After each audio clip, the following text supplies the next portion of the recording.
नमस्कार विद्यार्थी मित्रांनो, माझं नाव आहे विनय कुमार अमोकसिद्ध वनमाने. तर आज आपण इयत्ता 10वी यामधील इतिहास विषयातील 8वा धडा अभ्यासणार आहोत, ज्याचं नाव आहे पर्यटन आणि इतिहास. तर विद्यार्थी मित्रांनो, पर्यटन हे फार पूर्वीपासून चालत आलेलं आहे. यामध्ये तुम्ही बघू शकाल की जत्रेला भेटी देणे, यात्रेंना भेटी देणे, तसेच व्यापारानिमित्त बाहेरच्या देशात जाणे आणि विद्यार्थ्यांच्या विविध क्षेत्रांना भेटी देणे हे आपण बघत आलेलो आहे. तर आपण असं म्हणू शकतो विद्यार्थी मित्रांनो, की पर्यटन हे फार मानवाला पूर्वीपासून आवडत आलेलं आहे आणि पर्यटन हा फार जुना आहे आपल्यासाठी. तर आज आपण पर्यटनाचे विविध प्रकार बघणार आहोत. नमस्कार विद्यार्थी मित्रांनो, तर आपण आज पुढे जाऊयात. तर हे चित्र बघून तुम्हाला काय आठवते विद्यार्थी मित्रांनो? तर हे चित्र सांगा बघू मला. ओके, चला मी सांगतो तुम्हाला. तर हे स्वित्झर्लंड हा जो देश आहे, आपण सर्वांनी बघितलं असेल की बॉलिवूडचे जे विविध चित्रपट आहेत त्यामध्ये हे स्वित्झर्लंडला आपण जास्तीत जास्त दृश्य जे आहेत चित्रीकरण केलेले आहेत. तर हे तिथलेच एक दृश्य आहे, हे मी तुम्हाला दाखवलेलं आहे. तर यानंतर आपण पर्यटनाचे विविध प्रकार बघणार आहोत. तर पर्यटनाचे जे प्रकार आहेत ते आहे, आपण एकानंतर एक असं बघणार आहोत. तर आपण पहिला प्रकार बघूया. स्थानिक व आंतरराज्य हा एक प्रकार आहे पर्यटनाचा विद्यार्थी मित्रांनो. यानंतर आंतरराष्ट्रीय पर्यटन हा एक प्रकार आहे. ऐतिहासिक हा एक प्रकार आहे. भौगोलिक, त्यानंतर आरोग्य पर्यटन, कृषी पर्यटन आणि क्रीडा पर्यटन.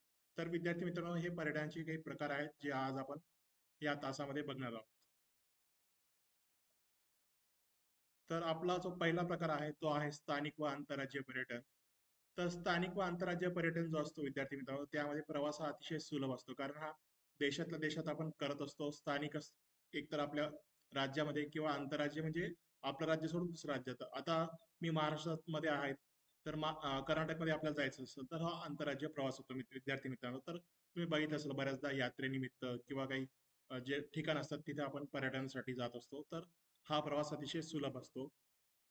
तर इथं तुम्ही बघू शकतात विद्यार्थी मित्रांनो, हे काही मंदिराचे चित्र आहेत जे आपल्या दक्षिणेकडील आहेत. दक्षिणेचा जो भाग आहे भारताचा, दक्षिणेकडचे जे राज्य आहेत तेथील हा मंदिराचे काही फोटो आहेत मित्रांनो. त्यानंतर देशातल्या देशात असल्या कारणाने अतिशय सोपा असतो, प्रवासाला सुद्धा सोपा असतो. भाषेची एवढी काही अडचण जाणवत नाही विद्यार्थी मित्रांनो आपल्याला. त्यानंतर जसं मी म्हटलं की भाषेची अडचण जाणवत नाही.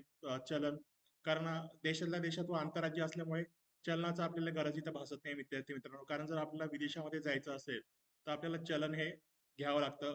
त्या देशाची जी चलन असतं, ज्याला आपण इंग्रजीमध्ये करन्सी असं म्हणतो, तर त्याच्या सुद्धा घ्यावं लागतात कागदपत्रे. जसं मी म्हटलं की आपल्याला जर बाहेरच्या देशामध्ये पर्यटनासाठी जायचं असेल किंवा कोणत्याही कामानिमित्त जायचं असेल तर आपल्याला कागदपत्रे सुद्धा जमा करावी लागतात. एक प्रोसिजर असते, ती आपल्याला फॉलो करावी लागते. त्यामुळे भाषा, चलन, कागदपत्रे यांचा फारसा आपल्याला अडथळा यामध्ये जाणवत नाही. आणि आपण नियोजन करू शकतो, कारण स्थानिक व आंतरराज्य पर्यटन असल्यामुळे आपण याचं अतिशय व्यवस्थितरित्या नियोजन करून आपण आपल्या सवडीने पर्यटनाला जाऊ शकतो. तर हा आपण स्थानिक व आंतरराज्यीय पर्यटन हा आपला पहिला प्रकार बघितलेला आहे. तर यानंतर आपण पुढचा प्रकार बघणार आहोत, जो आहे आंतरराष्ट्रीय पर्यटन.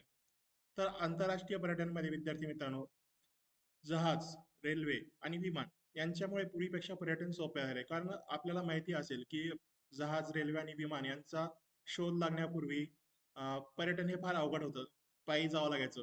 पण आता जहाज आल्यामुळे, रेल्वे आल्यामुळे आणि विमान, अगोदरही जहाज होते विद्यार्थी मित्रांनो, पण जहाज जे होते त्यांच्यामध्ये स्पीड नव्हती. मग ते जे माणसं असायचे तेच हे चालवायचे आणि एवढ्या गतीने जात नव्हते. पण आता आजचे जे जहाज आले ते अतिशय आधुनिक जहाज आलेले आहेत. त्यामुळे भरपूर लोकांना एकाच वेळी आपण अतिशय सुलभरित्या आणि सहजतेने एका ठिकाणाहून दुसऱ्या ठिकाणी नेऊ शकतो आणि पर्यटन करू शकतो. रेल्वे सुद्धा तुम्ही बघितलेली आहे. आता रेल्वेमुळे आपण इथं आंतरराष्ट्रीय स्तरावर एकमेकांना जोडलेले आहोत. तर यामुळे सुद्धा पर्यटनाचे सोपे झाले. आणि विमानात सर्वांनी बघितलं असेल, लहानपणी सुद्धा तुम्हाला आपलं आठवत असेल की आकाशातनं जेव्हा विमान जायचं आपण सगळ्यांचं लक्ष नकळत का होईना की विमानाकडे जायचं. त्यामुळे ह्या गोष्टीमध्ये सुद्धा पर्यटन अतिशय सोपे झालेलं आहे. विमानामुळे जग जवळ आलंय, कारण जहाज आणि रेल्वेच्या तुलनेमध्ये जर आपण विचार केला विद्यार्थी मित्रांनो, तर विमानामुळे जे आपलं पर्यटन आहे ते अतिशय लवकर, म्हणजे आपण एका ठिकाणाहून दुसऱ्या ठिकाणी अतिशय वेगाने जाऊ शकतो आणि फार कमी वेळात जातो. यामुळे आपला वेळ वाचतो, जे परिश्रम आहेत ते सुद्धा वाचतात आणि आपल्याला एवढा थकवा जाणत नाही. त्यामुळे विमानांनी जग जवळ आणलेले हे अतिशय योग्य आहे. त्यासोबतच अ, जो आपला पुढचा मुद्दा आहे, अभ्यासासाठी सुद्धा बरेचसे जण जातात बाहेरच्या देशामध्ये, तुम्ही बघितलेले असाल.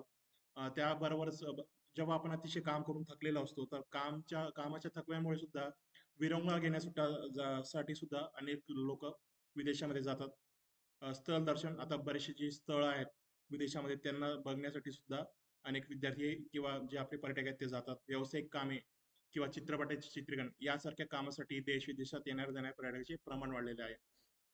तर तुम्ही बघितलेले असेल, आपले जे बरेचसे जे चित्रपट आहेत यांचं जे चित्रीकरण आहे ते आंतरराष्ट्रीय किंवा जे विदेशातले जे महत्वाचे पर्यटन ठिकाण आहे या ठिकाणी केलेले आहे. तर या साठी सुद्धा आंतरराष्ट्रीय पर्यटन अतिशय वाढलेलं आहे. तर या ठिकाणी तुम्ही बघू शकता चित्रामध्ये, मी तुम्हाला ही पृथ्वी दाखवलेली आहे आणि या ठिकाणी विविध इमारती, विमान सुद्धा तुम्ही बघू शकत आहात. त्यानंतर पुढचा जो प्रकार आहे विद्यार्थी मित्रांनो, हा आहे आपला ऐतिहासिक पर्यटन. तर मला सांगा, ऐतिहासिक पर्यटन म्हणजे काय विद्यार्थी मित्रांनो? बरं, ठीक आहे. ज्या काही ऐतिहासिक अ, अ, स्थळं आहेत त्यांना भेटी देणे म्हणजे ऐतिहासिक पर्यटन असे होय विद्यार्थी मित्रांनो. तर हा या जगभरातील एक महत्वाचा पर्यटन प्रकार आहे. लोकांच्या इतिहासाच्या संदर्भातील कुतूहल, आता तुम्ही या चित्राद्वारे बघू शकता विद्यार्थी मित्रांनो.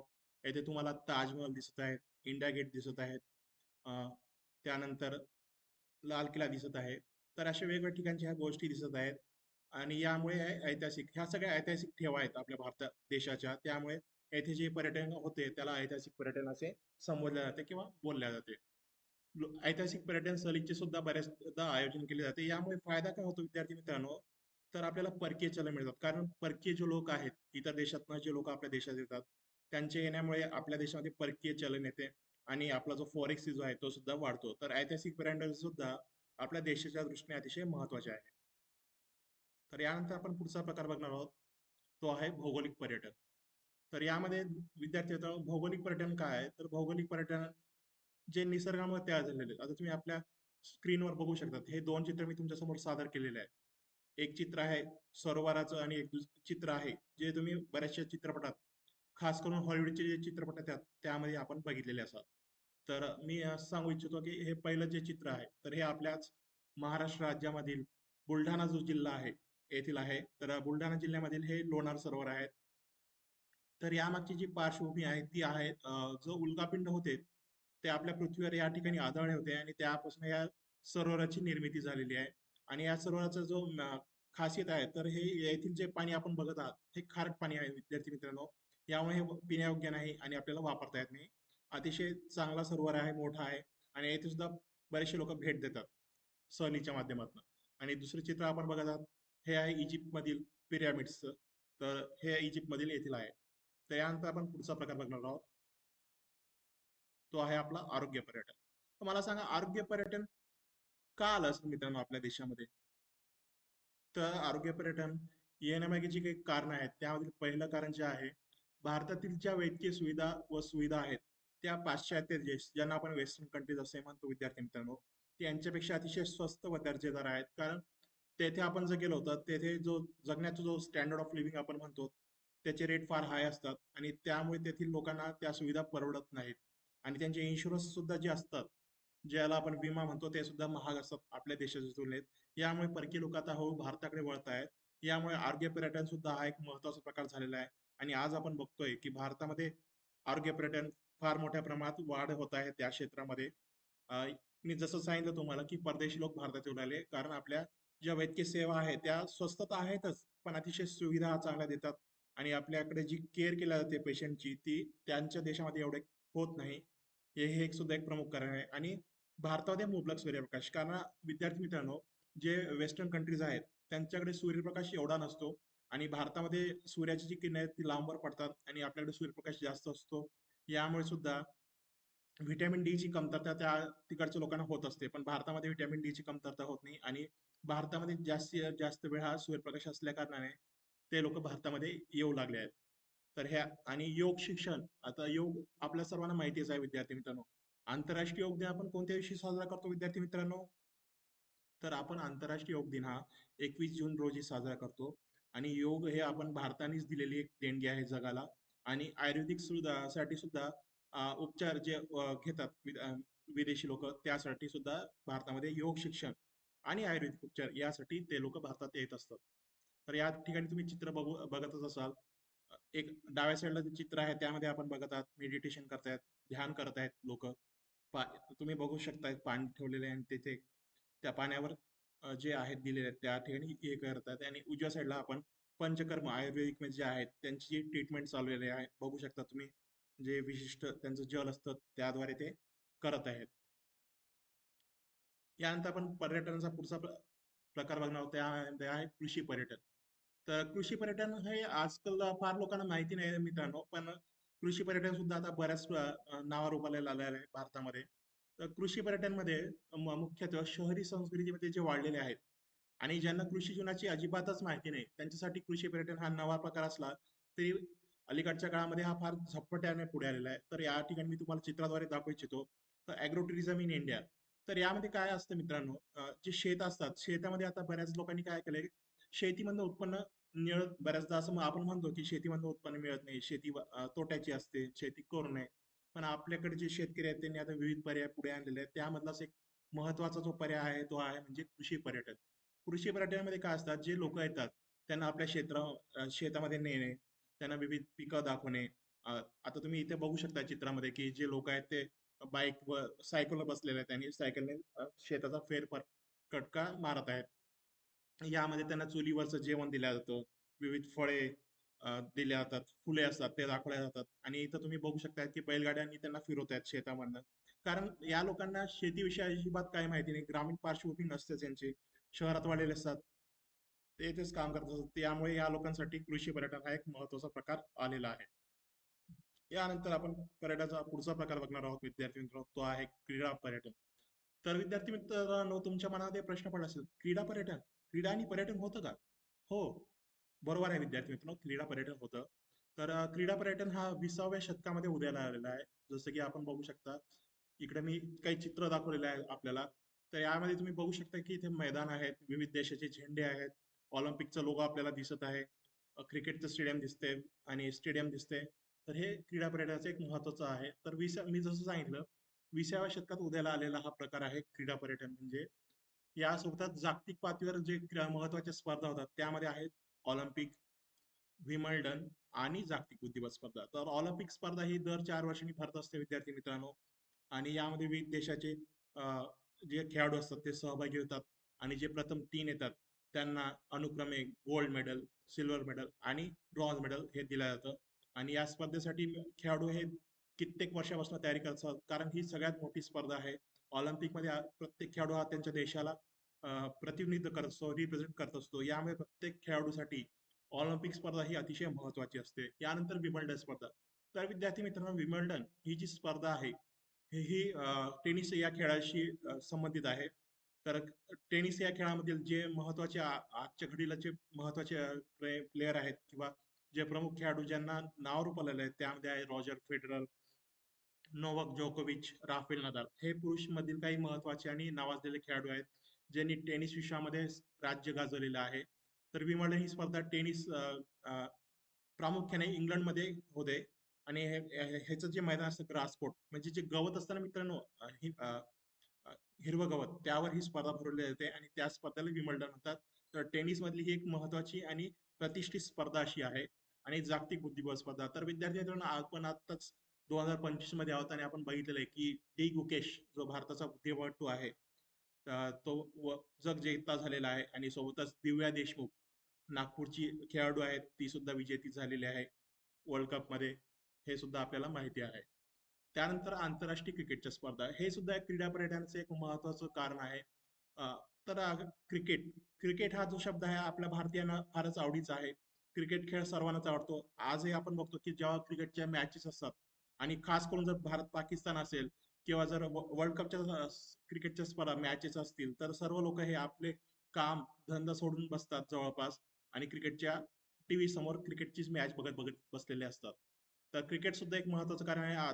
तुम्ही बघितलेलं असेल जेव्हा आपले भारतीय खेळाडू परदेशामध्ये जातात, बायलॅटरल सिरीज ज्याला आपण द्विपक्षीय मालिका म्हणतो, किंवा मग एखादी आंतरराष्ट्रीय क्रिकेट स्पर्धेसाठी जातात, तर तेथील जे काही ठिकाणं असतात महत्वाचे तिथे ते भेटी देतात. तर याद्वारे सुद्धा पर्यटन हे होत असतं विद्यार्थी मित्र.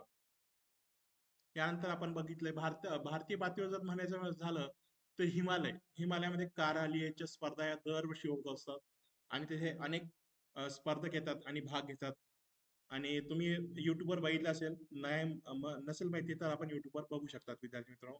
आणि महाराष्ट्र पातळीवर जी स्पर्धा होते मित्रांनो, तर ती आहे महाराष्ट्र केसरी कुस्ती स्पर्धा. तर ह्या स्पर्धेमध्ये कुस्ती लढवल्या जातात. यामध्ये दोन गट असतात विद्यार्थी मित्रांनो, एक माती गट आणि एक गादी गट. या दोन्ही गटामध्ये खेळाडू खेळतात आणि विजेते होतात आणि अंतिमतः दोन जे म- म- योद्धे असतात त्यांच्यामध्ये स्पर्धा होते आणि त्यापैकी एक विजेता हा ठरला होतो आणि त्याला आपण महाराष्ट्र केसरी असे संबोधतो. तर अशा पद्धतीने विद्यार्थी मित्रांनो आज आपण पर्यटनाचे विविध प्रकार बघितलेले आहे. तर परत एकदा आपण रिव्हिजन घेऊया. तर यामध्ये आपण बघितलेले आहे पर्यटन म्हणजे काय, पर्यटनाचं महत्व काय होतं आपल्या संस्कृतीमध्ये. यानंतर पर्यटनाचे काही प्रमुख प्रकार बघितलेले होते. त्यामध्ये आंतरराष्ट्रीय पर्यटन, आंतरराज्य, स्थानिक व आंतरराज्य पर्यटन, क्रीडा पर्यटन, आरोग्य पर्यटन, कृषी पर्यटन, असे आपण काही प्रकार बघितलेले आहे मित्रांनो. आणि यामुळे पर्यटन हे फक्त एक साधन नाही आहे, तर एक परंपरा आहे. आणि पर्यटनामुळे आपल्या देशामध्ये परकीय चलन तर येतच, शिवाय जे विरंगुळा असतो आपला, बऱ्याचदा आपण बघतो की काम करून लोकांना थकवा आलेला असतो, तो विरंगुळासाठी पर्यटन हे फार महत्वाचं आहे. मानसिक दृष्ट्या सुद्धा पर्यटन अतिशय महत्वाचं आहे, कारण जेव्हा आपण एकाच गोष्ट सातत्याने करतो तेव्हा आपल्या मेंदूला सुद्धा थकवा आलेला असतो आणि तो थकवा घालवण्यासाठी आपल्याला थोडा आरामाची गरज असते. आणि आपण जर पर्यटन केलं, भ्रमंती केली, ते भले आपल्या देशामध्ये असो किंवा बाहेरच्या देशामध्ये असो, तर आपण ज्या काही गोष्टी आहेत त्या सर्व विसरतो, त्यापासून दूर जातो आणि एक नवीन ताकदीने, नवीन उमदेने परत आपल्या कामामध्ये सुरुवात करतो. तर यामुळे पर्यटन हे फक्त अ, एक महत्वाचं साधन नाही असं म्हणतो आपण, पण पर्यटन महत्वाचं साधन सुद्धा आहे. आणि जे आपले थकवे असतात ते आपण दूर घालवतो, विरंगुळा घालतो आणि बऱ्याचदा शिकायला मिळतात. बऱ्याचदा आपण बघतो की जे काही स्थळ असतात, त्यांचं रिसर्च सुद्धा केलं जातं, संवर्धन केलं जातं. आणि आपल्याकडे आपण जागतिक वारसा स्थळ सुद्धा दिलेले आहेत. आणि या जागतिक वारसा स्थळामध्ये आता आपल्या देशामध्ये जर बघायचं, देशामध्ये सुद्धा काही महत्वाचे पर्यटन स्थळ आहेत. आणि यामध्ये आपण जर बघितलं आपल्या महाराष्ट्रातच अजिंठा लेणी आहेत, वेरूळच्या लेणी आहेत. तर या ठिकाणी कित्येक लोक येतात दरवर्षी आणि फोटो घेतात, पर्यटन करतात. त्यामुळे परकीय चलन मिळतेच, त्यासोबतच आपल्या देशाची संस्कृती, वारसा सुद्धा त्यांना कळतो आणि आपल्या देशाचे महत्व हे केवळ आपल्या देशापुरता न राहता विश्वाच्या पटलावर अधोरेखित होते. तर विद्यार्थी मित्रांनो, आजचा आपण बघितलेला धडा पर्यटन आणि इतिहास इयत्ता 10वी मधील आपल्या सर्वांना आवडला असेल. अ, यासाठी आपण सर्वांनी बघितले यासाठी धन्यवाद. आणि मी आजचा व्हिडिओ इथेच समाप्त करतो.